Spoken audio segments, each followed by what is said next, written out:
when we listen to one another, despite our strong differences. That's when democracy really happens. That's the challenge that's going on around the world right now. No one's listening. Everyone's just talking at one another. Those powerful words delivered by Arnold Chan in June was near the end of his battle with cancer. And in so doing, we make this place a stronger place. Just 3 months later, Chan died at the age of 50. It is my sincere hope that the members in this House from both sides of the aisle join me in paying tribute to Arnold by way of listening. Later, members of Parliament paid tribute to his wife, Jean Yip, and their 3 sons. Yip has taken her husband's words to heart more than anyone, choosing to fulfill his legacy. She ran in a by-election to replace him as the Liberal candidate in the riding he represented, and last night, she won. I know he would be so proud of me today. I wanted to know what life has been like for her and her family over the last few months, and what calls someone into public service after so much loss. Can you take me back to sort of the thought process behind you deciding you wanted to be a Liberal candidate in the same riding as your husband's? Well, it happened in the summertime. Arnold was, we were just having a quiet conversation, just talking and thinking about the future. And I brought it up. It wasn't Arnold, I brought it up. And then he thought about some of the things he still wanted to do in the riding. And ultimately he thought it was a great idea. And then we talked to the kids. It's very important that the kids were on board. If they weren't, I wasn't going to do it.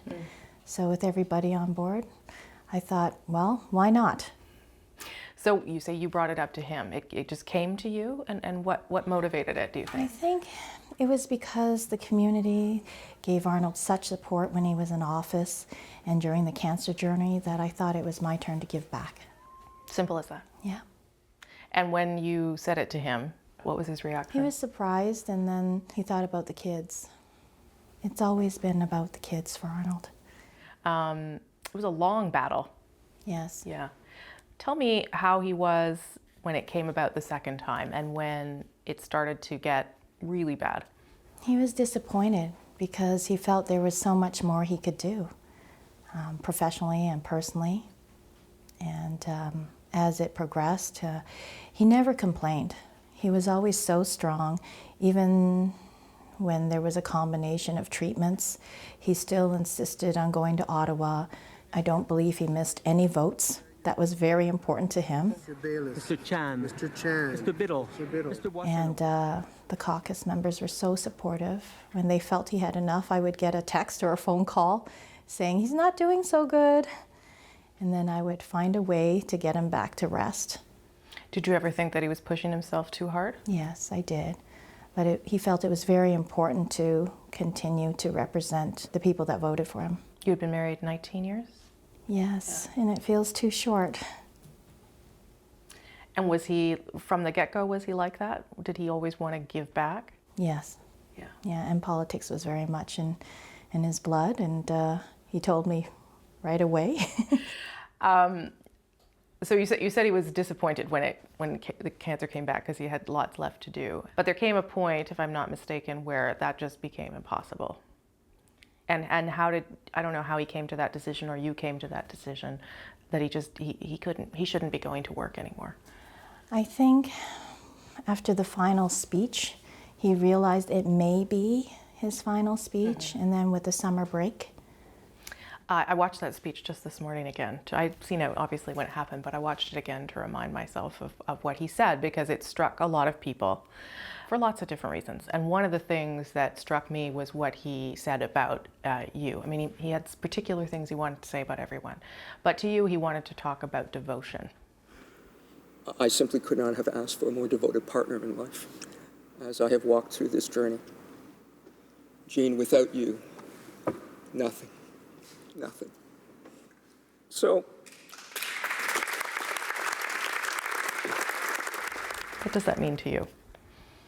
Well, I think it means commitment. I think it means love and just support. Yeah. And he talked about his parents and how strong they were in supporting him too. I couldn't get over sort of the love that he had for his parents and his brother. Well, his parents have done a lot for him. including being involved in his campaigns. And I think that's asking a lot for a parent. Yeah. Yeah.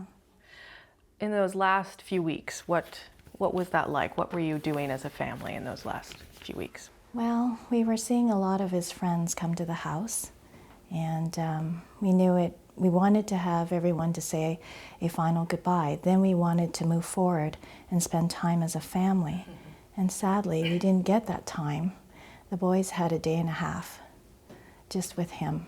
We took them out of school. And what was that day and a half that they had with their dad like? They spent the whole time playing board games because that's what they really enjoyed. And he was still able to do that.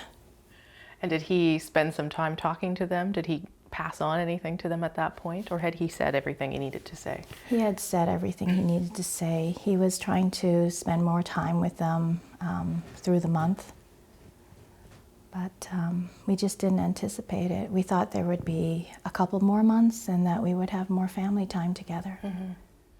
The Prime Minister came as well? Yes, he did. Yeah. He What was came that in like? Late August. Yeah. He was so pleased to see the Prime Minister. And I think you've seen that photo that's on the Prime Minister's Facebook. I think it really tells a story of Arnold with the hospital bed in the middle, and him asking the Prime Minister to join him in singing Your Song by Elton John. And they sang that together? They sang it together, yes. They were friends? Yeah. The reason I wanted to talk to you was because it's hard, I think, for some people to understand losing your husband and then suddenly saying, I'm going to pick up that mantle. So explain to me and to people why you feel you have to do that.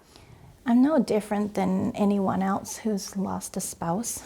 You know, there are plenty of single parents who have no choice. They have to pick up, they have to look forward. And by staying in politics, I still feel connected to him. I heard at the funeral that he had recorded a video. That everyone was it was a very emotional funeral. Yes, yes.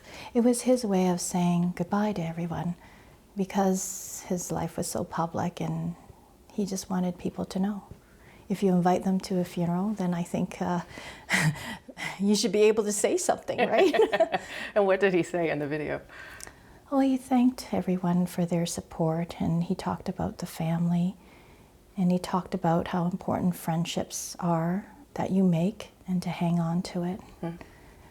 And it was just a kind of like a goodbye love letter to not just the public, but to his parents, his friends, his colleagues. To you? To me.